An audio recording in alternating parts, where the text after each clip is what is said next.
సర్వం మాయ ఈ మూవీ అయితే డిజ్నీ ప్లస్ హాట్స్టార్లో అయితే అవైలబుల్గా ఉంది గైస్. అండ్ ఆల్సో తెలుగు లాంగ్వేజ్లో కూడా స్ట్రీమింగ్ అవుతున్నది.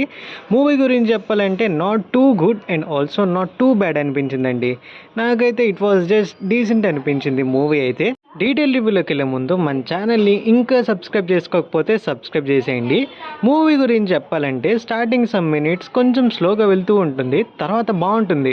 ఆల్సో ఈ అమ్మాయి పర్ఫార్మెన్సెస్ అండ్ క్యూట్గా ఉంటుంది.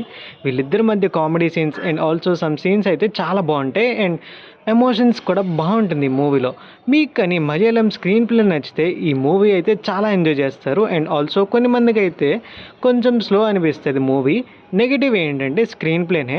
అండ్ ఆల్సో క్లైమాక్స్ ఇంకొంచెం బెటర్గా ఉండుంటే ఇంకా బాగుండేది. అంతే గైస్, మూవీలో ప్రొడక్షన్ వాల్యూ, సినిమాటోగ్రఫీ అయితే బాగుంది. మ్యూజిక్ అయితే బాగాలేదు, బీజం బాగుంది. ఓవరాల్గా ఈ మూవీకి నా రేటింగ్ వచ్చేసి 3/5. For more do subscribe.